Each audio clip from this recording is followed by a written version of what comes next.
Olá, estamos na lição 7 e essa é a parte 4 da lição 7. Nós estamos dando uma melhorada no nosso vocabulário e na nossa pronúncia. Essa é a ideia dessa lição 7 e teremos lições parecidas ao longo do nosso programa de 30 lições, ok? Você vai ver isso naquele programa que são os quadradinhos que eu mostrei para vocês no início da lição 7. Então, eu prometi para vocês que nós voltaríamos para aquela parte lá da pronúncia, que seria a última coisa que nós iríamos ver nessa lição 7. Claro que depois temos os exercícios, né? Mas então, as primeiras dicas de pronunciação. Primeira dica, compre um caderno, certo? Pode ser um caderno, eu sugiro aqueles cadernos grandes, de capa dura, e você vai anotar nesse caderno todas as palavras que você aprender, todas as palavras novas que você vai aprender. Então você vai aprender uma palavra, vai fazer uma colinha do lado da palavra, uma colinha com a pronúncia, e vai revisar pelo menos 50 palavras por dia enquanto estiver fazendo esse curso. Isso vai tomar mais ou menos uns 10 minutos do seu tempo. Depois eu vou fazer vídeos extras mostrando técnicas para revisar essas palavras com maior eficiência, de maneira que você vai gravar elas melhor. Ok?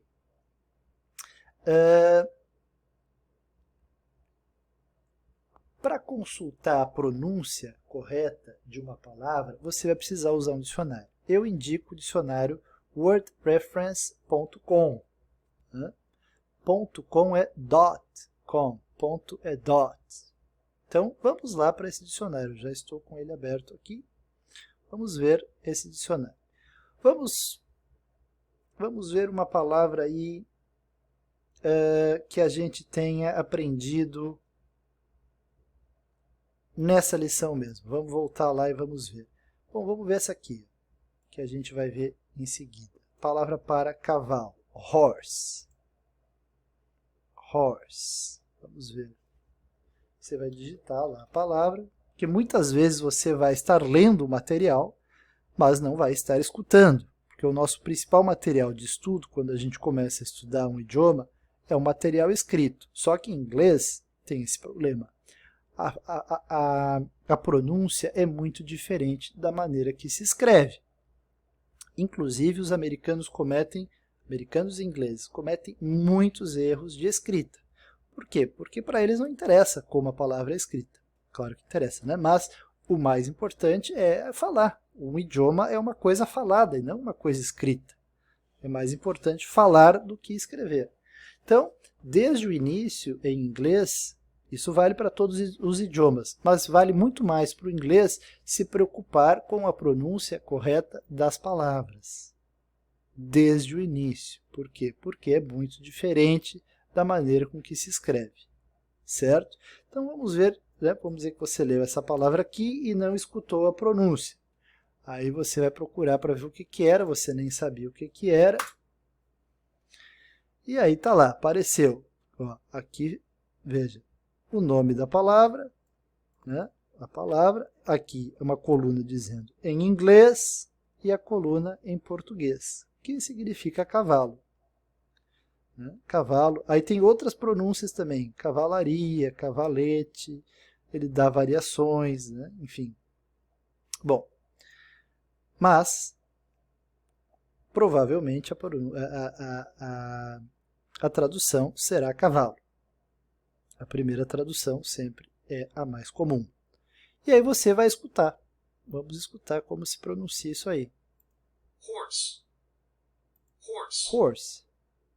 Horse. Horse. Veja que aqui do lado você tem uma setinha, uma flechinha, onde você pode escolher os accents. Você pode escolher, como é que se diz isso? O sotaque. Accent é o sotaque. Accents, sotaques. Então você pode escolher diferentes sotaques. US é o sotaque dos Estados Unidos, United States.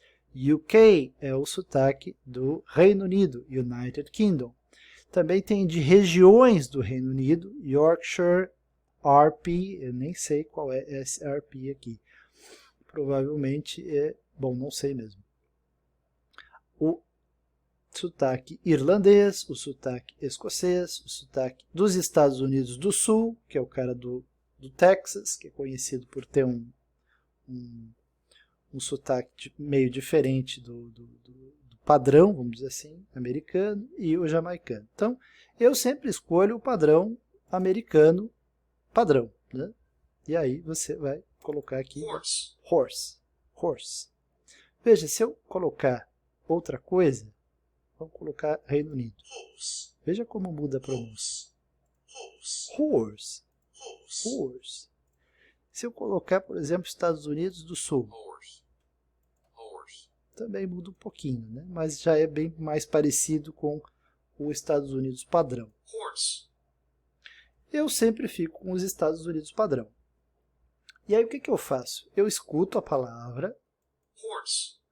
e tento anotar, fazer uma colinha da pronúncia dela, de uma maneira que quando eu for ler essa colinha, eu consiga reproduzir esse som. Horse. Horse. Como você escreveria? O que você escreveria à sua própria maneira, para quando você lê a sua colinha, você conseguir reproduzir esse som. Horse. Eu escreveria assim, ó. Apesar de que talvez até pode ser uma coisa horse, horse. Pode ser horse, ou você acha que pode ser horse? Os dois estão bem próximos, né? Horse, horse.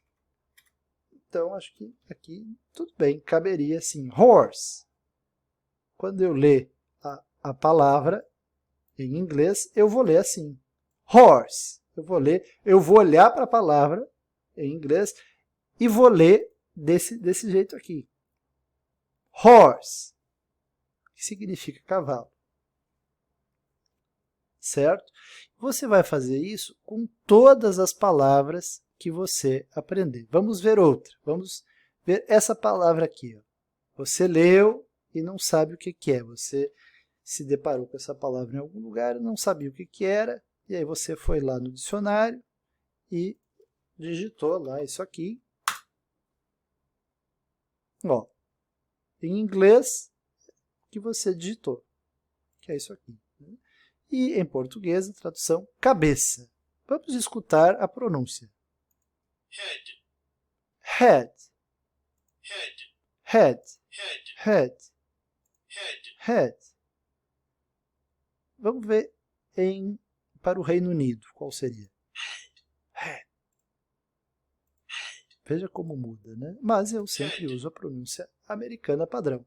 Head. Head, Head. head. Bom, então eu vou lá e vou escrever de uma maneira que quando eu leia eu consiga chegar ao som que o nativo fala. Então, eu vou olhar para a palavra e vou pronunciar isso aqui, head.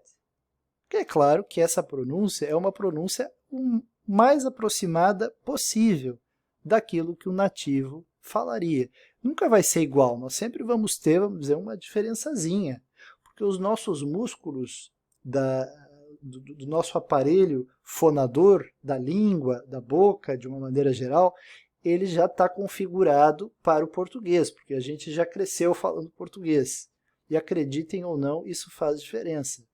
Os músculos do nosso aparelho fonador, eles se adaptam à sua língua para pronunciar aquele idioma. Então, para pronunciar um outro idioma, depois de adulto, é da mesma maneira que um nativo de uma pessoa que nasceu e cresceu pronunciando aquele idioma, é praticamente impossível, porque os músculos, o aparelho fonador não deixa, impõe essa barreira, certo? É claro que a gente pode se aproximar ao máximo, e se aproximar às vezes tanto, que seria até confundido com um nativo, mas é muito difícil fazer isso, certo? Então, essa é a minha dica aqui. Façam isso desde o começo. Pronunciem as palavras corretamente desde o começo. Vocês vão continuar cometendo erros? Vão, mas pelo menos vocês têm um modelo. E quando vocês revisarem as palavras, vocês vão revisar elas sempre corretamente.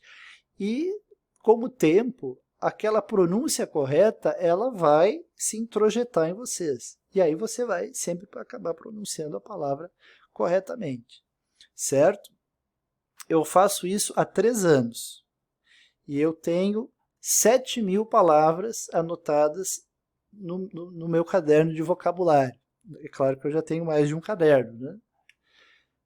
Eu tenho 7.000 palavras anotadas e com colinha para todas elas. Então, ainda cometo erros? Cometo, mas eles são muito poucos e eu sei que com o tempo eles tendem a desaparecer, porque eu continuo revisando palavras todos os dias. Eu reviso 200 palavras por dia, às vezes até mais, certo? Bom, mas voltando lá, vamos voltar lá no dicionário.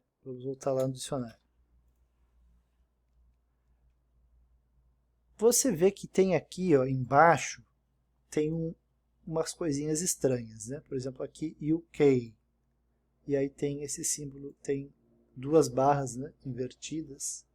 Perdão, 2 barras mesmo. Né? E aqui US. Estados Unidos tem 2 barras também. Isso aqui é a pronúncia da palavra escrita no alfabeto fonético internacional. O que é o alfabeto fonético internacional? É um alfabeto criado para pessoas que são especialistas em idiomas, que querem estudar, vamos dizer, vários idiomas, né? As pessoas, os linguistas, os estudiosos de idiomas, eles aprendem o alfabeto fonético internacional. E no alfabeto fonético internacional, cada símbolo é um som. Então tem, por exemplo, nosso alfabeto, eu acho que tem, não lembro quantas letras são agora, mas eu acho que são 26, né? Sei lá, 26, 28 letras, não me lembro. Mas o alfabeto fonético internacional deve ter provavelmente mais de 60 ou 70 símbolos, 70 letras, e cada um deles tem um som diferente. Para quê? Para dar conta de reproduzir exatamente o som, porque em cada idioma os sons mudam, e às vezes a gente não tem como reproduzir certos sons com as nossas 26 palavras. Eu acho que são 26 letras, eu acho que são 26, não tenho certeza. Né? Mas com o alfabeto fonético internacional você tem como fazer isso. Só que aí você teria que aprender todos os símbolos do alfabeto fonético internacional. Mas nós não somos linguistas e nós acredito que vocês querem só aprender o inglês e não estudar idiomas e ser um especialista em idiomas. Né? Então, para nós, não precisamos aprender o alfabeto fonético internacional. Basta fazer isso que eu falei. Escutar a palavra e anotar do jeito que você conseguiria ler ela depois para chegar naquele som. Não precisa saber o alfabeto fonético internacional. Mas, se você começar a estudar bastante e estudar sério o inglês, você vai começar a notar, sim, alguns símbolos do alfabeto fonético internacional, porque eles vão chamar a atenção de vocês para certos sons e para certas diferenças. Vocês vão ficar naturalmente curiosos e vão olhar para os símbolos do alfabeto fonético internacional e isso vai ajudar você a reconhecer a diferença de uma palavra para outra, que às vezes é muito sutil e às vezes só com o ouvido a gente não dá conta de distinguir qual é a sutileza. Então a gente tem que escutar várias e várias vezes aquela palavra para poder realmente saber como ela está sendo produzida. Certo? Então, esse vídeo já está muito longo, eu vou deixar para uma próxima parte agora.